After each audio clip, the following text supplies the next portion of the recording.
வணக்கம். இது தேர்தல் திருவிழா. நாடாளுமன்ற தேர்தல் தேதி விரைவில் வெளியாக இருக்கிற நிலையில தமிழ்நாட்டோட அரசியல் களம் நாளுக்கு நாள் பரபரப்பா மாறிட்டு வருது. அரசியல் ரீதியான விமர்சனங்கள், பரப்புரைன்னு தமிழ்நாட்டில் நடந்த முக்கிய நிகழ்வுகளை இந்த தேர்தல் திருவிழா நிகழ்ச்சியில பார்க்கலாம்.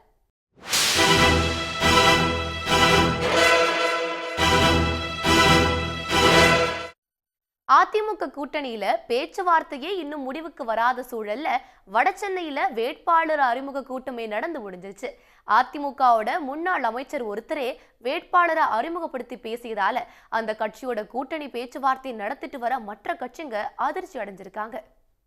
அதிமுகவுல வடசென்னை தொகுதியில போட்டியிட விருப்ப மனு கொடுத்தவங்கள அந்த கட்சியோட அமைப்பு செயலாளர் ராயபுரம் மனோவும் ஒருத்தர். இந்த நிலையில அவரையே வேட்பாளரா அறிமுகப்படுத்தி வாக்கு கேட்டிருக்காரு அதிமுக முன்னாள் அமைச்சர் மூர்த்தி. கூட்டத்தில பேசின மூர்த்தி, மக்களிடம் கைத்தட்ட கேட்டு வாங்கினது மட்டுமல்ல, கைத்தட்டாம இருந்த ஆண்களுக்கு குவார்டர் மட்டும் போதும்னு இருந்துட்டீங்களான்னு மேடையிலேயே கேட்டு அவமதிச்சுட்டாரு. மக்களும் ரெட்டலைக்கு ஓட்டு போடு, இந்த கப்பலை திறக்காம மூடக்கூடிய வாய்ப்பை நாங்கள் செய்து தருகிறோம் என்று இந்த நேரத்தில் தெரிவித்துக் தாய்மார்கள் தான் வேகமாக தட்டுறாங்க. ஆம்பளை பக்கத்தில் ஒண்ணு காணும். இதெல்லாம் கோட்டை கொடுத்தா போதும் நினைக்கிறீங்க.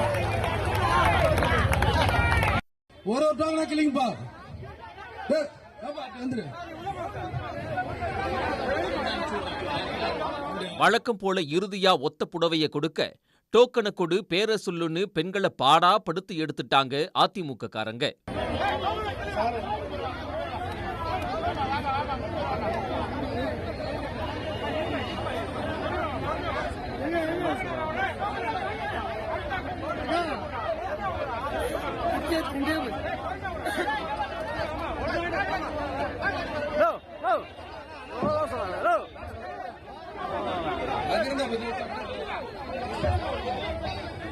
கூட்டணி பேச்சுவார்த்தையே இன்னும் முடிவாகாத சூழல்ல அதிமுகவே வடசென்னையில வேட்பாளரை அறிமுகப்படுத்திய இந்த சம்பவத்தால அந்த கட்சியோட பேச்சுவார்த்தை நடத்திட்டு வர கட்சிகள் அதிர்ச்சியாக்கி இருக்காங்க.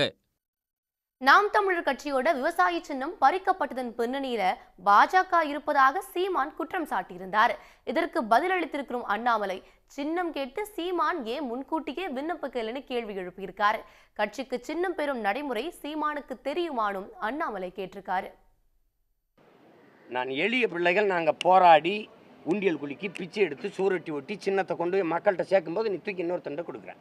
நீங்கள் எல்லாம் நீங்கள் வச்சுக்கிறீங்க. அவன் போட்டியிட மாட்டான். அந்த சின்னத்தில் போட்டிட்டாலும் ஒரு இடத்துல கூட அவன் 100-200 ஓட்டுக்கு மேலே போக மாட்டான். ஏன் கொடுக்குறப்போ? என்னை சிதைக்கணும், என் வாக்குகள் கட்ட குறைக்கணும்னு தானே நீங்கள் பண்ணுறீங்க.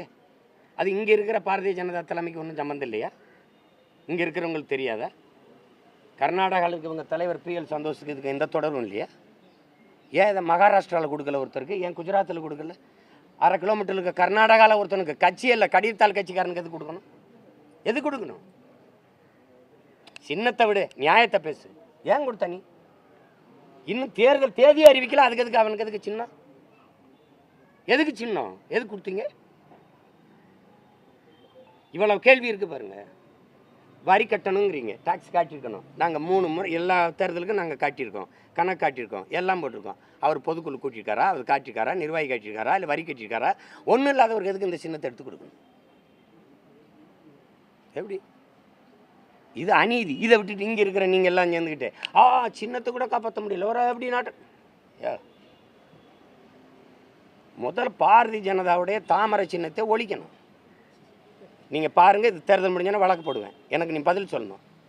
பள்ளிக்கூடத்துலேருந்து இந்த தேசிய மலர், நாட்டு மலர், தாமரை தாமரை தாமரைன்னு எல்லாரும் படிக்கணும். அது எப்படி ஒரு இப்போ பொலிட்டிக்கல் பார்ட்டிக்கு சிம்பலாக கொடுத்த? ஒரு தேர்தலில் நிற்கிற கட்சிக்கு எப்படி அதை சிம்பலாக கொடுத்த? நான் கேட்டபோது மயில அது தேசிய பறவைன்னா, இது தேசிய மலர் எப்படி கொடுத்த? எப்படி கொடுத்த? ஒன்று தேசிய மலராக இதை வை, சின்னத்தை எடு.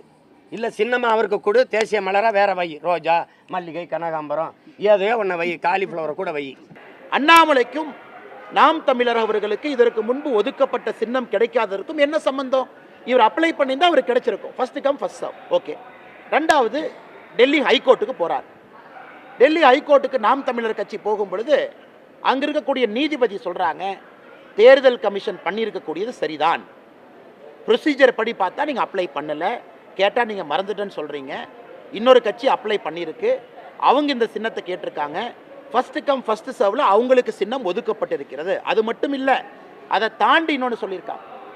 இத்தனை ஆண்டு காலமாக தேர்தலில் போட்டியிடக்கூடிய நீங்கள் ஏன் அங்கீகரிக்கப்பட்ட கட்சியாக ஏன் மாறல? ஏன் நீங்கள் 6% வாக்கு ப்ளஸ் 2 அசம்பிளி வின்னிங் கேண்டிடேட் அல்லது 1 லோக்சபா, இதெல்லாம் நீதிமன்ற கேள்வி கேட்டிருக்காங்க. சம்பந்தமே இல்லாமல் எங்க அப்பன் குதிரைக்குள்ள இல்லை அப்படிங்கிற மாதிரி இன்னைக்கு சீமான் அண்ணன் எம்எல்ஏ பழிய போறார். தொண்டர்கள் நியாயமாக சீமான் அண்ணன் மேலே கோவப்படணும். ஒரு கட்சியினுடைய தலைவர் சின்னத்துக்கு அப்ளை பண்ணல, அது சீமான் அண்ணன் தவிர என் தவறானே? சீமான் சின்னத்துக்கு அப்ளை பண்ண வேண்டியது அவரு பொறுப்பு. அவர் அதை செய்யாமல் இன்னைக்கு சம்பந்தமே இல்லாமல் எம்எல்ஏ எதுக்கு பழிய போடுறாருன்னு. அதனால் சீமான் அண்ணன் அவர்கள் உண்மையை தெரிஞ்சு பேசணும். அவருக்கு இந்த ப்ராசஸ் தெரியுமா, இந்த ப்ரொசீஜர் தெரியுமா, அங்கீகரிக்கப்பட்ட கட்சினா என்னன்னு தெரியுமா, அங்கீகரிக்கப்பட்ட கட்சிக்கு எவ்வளோ பேர் ஜெயிச்சிருக்குன்னு அவருக்கு தெரியுமா? எதுவுமே இல்லாமல் அண்ணாமலை. நெல்லை கன்னியாகுமரி பிரச்சார கூட்டங்கள்ல பங்கேற்று பேசின அமைச்சர் தங்கம் தென்னரசு மகளிர் உரிமை தொகை, இலவச பேருந்து பயணம் உள்ளிட்ட திமுக அரசோட சாதனைகளை பட்டியலிட்டார்.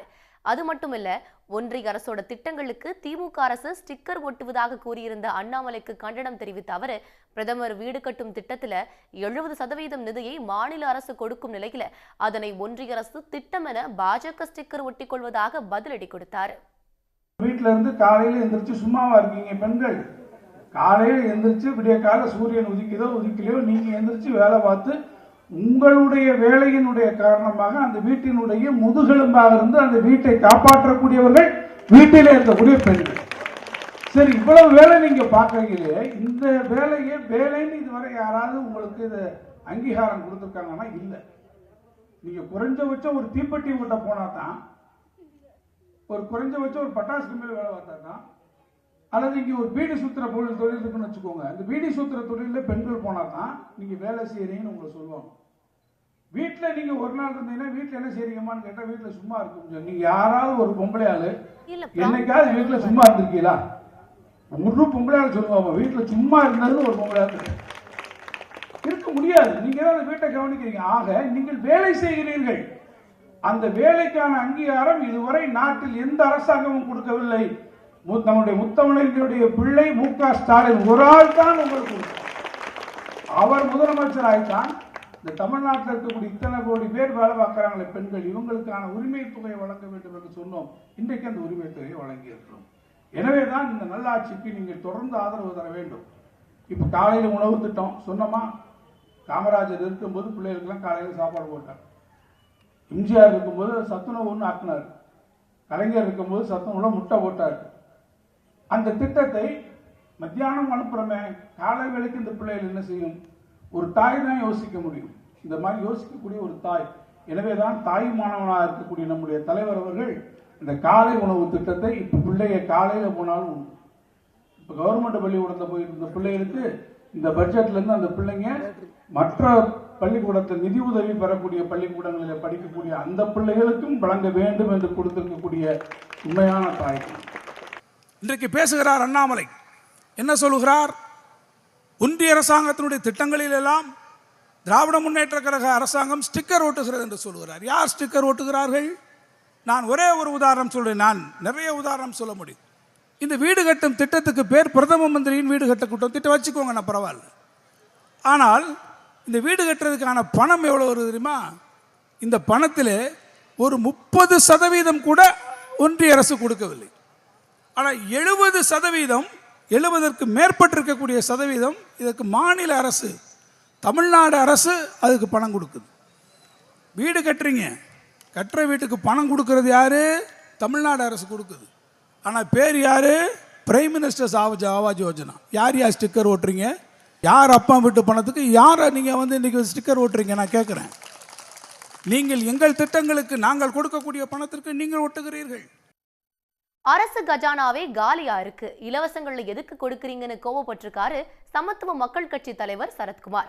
எங்களோட தேர்தல் அறிக்கையில இலவசம் என்ற வாக்குறுதியே இருக்காதுன்னு உறுதி அளிச்ச அவரு எந்த தொகுதியில போட்டியிடுவங்கன்னு கேள்வி கேட்ட பத்திரிகையாளர்கிட்ட கருத்து கணிப்பு நடத்தி பரபரப்பை கிளப்பிட்டு இருக்காரு. மிக்சி கொடுக்குறேன், கிரைண்டர் கொடுக்குறேன், கார் கொடுக்குறேன், பைக் கொடுக்குறேன், இதெல்லாம் நிறுத்துறது பெட்டர். கஜானாவே காலியா இருக்கு. இதுக்கு மேல என்ன ஃப்ரீபீஸை பத்தி பேசிட்டு இருக்கீங்க, இலவசத்தை பத்தி பேசுறீங்க. மக்களே வேண்டாம்னு சொல்கிற காலம் வந்தால்தான் இந்த கடன் சுமையிலிருந்து நாம் மீள முடியும். கண்டிப்பா இல்லதான். அது எந்த மாற்றுக்கிறது. எஜுகேஷன் அண்ட் ஹெல்த், இதை தவிர இலவசங்கள் கொடுக்க கூடாது.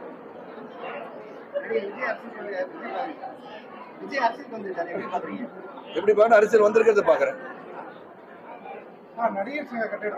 எனக்கு தெரியாது, நடிகர் சங்க கட்டிடத்துக்கு எனக்கு தெரியாது, நான் இல்லையா. சீக்கிரமா நடத்தணும்னு ஆசை எனக்கு இருக்கு. அதனால அதுக்கு ஏதாச்சும் உதவி தேவைப்படுதோ அது கூட சேர்ந்து செயல்பட நான் தயார். நீங்க பத்திரிகை படிக்கிறதுன்னு நினைக்கிறேன், பேசியிருக்காங்கன்னு சொன்னேன். அனைத்து இந்திய அண்ணா திராவிட முன்னேற்ற கழக தலைவர் பேசியிருக்கிறார்கள், பாஜக முன்னணி தலைவர் சரி என்ற பேசியிருக்காங்கன்னு சொன்னேன்.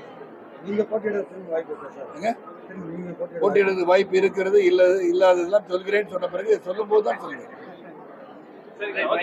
எங்க நிக்கலாம்னு நினைக்கிறீங்க? உங்களுக்கு தென்காசி, நீங்க நீங்க மதுரை, எல்லா இடத்தும் நிக்கணும். தமிழகத்தில் எங்கு நின்றாலும் ஒரு தலைவன் வெற்றி பெற வேண்டும். தேர்தல் களம் சூடுபிடிக்க தொடங்கிடுச்சு. இனி வர நாட்கள்ல நடக்கிற அரசியல் சுவாரஸ்யங்களை தெரிஞ்சுக்க தேர்தல் திருவிழா நிகழ்ச்சியை தொடர்ந்து பாருங்க. உடனுக்குடன் செய்திகளை தெரிந்து கொள்ள சன் நியூஸ் பெல் ஐகானை கிளிக் பண்ணுங்க.